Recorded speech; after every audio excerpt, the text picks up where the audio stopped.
us.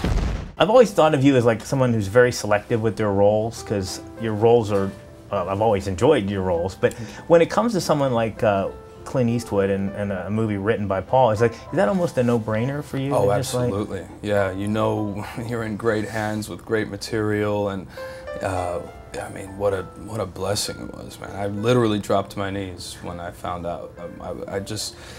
It was sort of the culmination of the dream I had as a kid that probably started me on this path, to do a film like this with those kind of people, to pay tribute to my grandfathers, you know. There was so much that was meaningful. Also to play a man who was incredibly decent and good and existed and was part of this huge moment in history. And you say your grandfather was in the war? Mm-hmm, both were.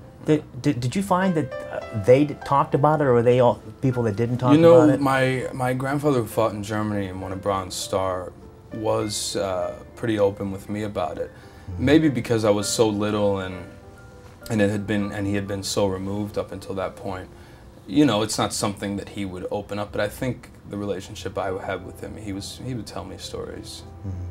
Now, there's a certain responsibility. I mean, you're playing a real person, but I consider anybody that serves in the military a hero themselves. But is there a huge responsibility to get it right? I mean, there is. I mean, especially there were the things that I learned from the book and from his son. That, you know, there was that responsibility, but I knew that I would do it. I mean, I sat in my hotel room and I'd work on the medical stuff, you know, for a couple hours a night after work to make sure that I had it as memorized as he did, that I could do it as smoothly as he would have, and those things were really important to me. Were you surprised that you're doing a war movie and there was no boot camp? You know, I was a little surprised, and they did have people to educate us.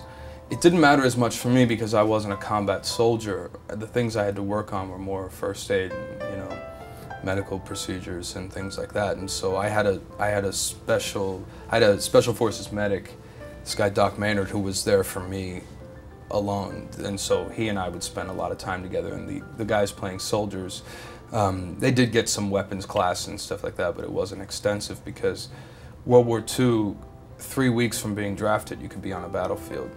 You know, this day and age, it's months. You know, they're professionally trained now, but it was a different time, different situation. Yeah. Can you talk a little bit about working in Iceland? I understand too that there was times where you weren't completely aware of where explosions were going to happen. Wasn't that a little bit?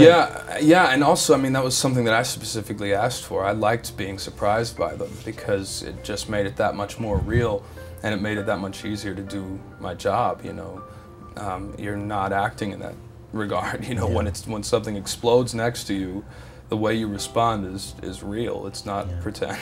Yeah. Now this movie is about like the photograph, the one moment, raising the flag. So when it came time to actually doing that scene, what was that experience like? Actually, really moving and reverent. The whole crew was quiet, and it was sort of like you knew, you know, throughout the whole shoot, it was building to that recreation.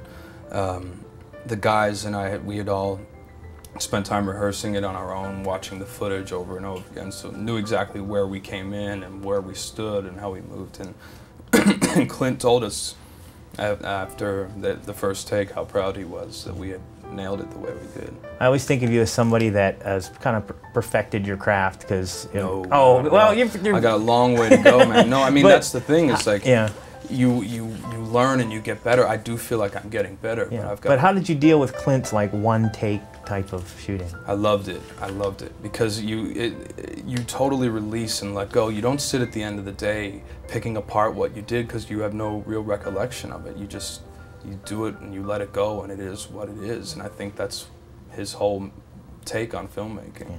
Thank you so much. Thank you.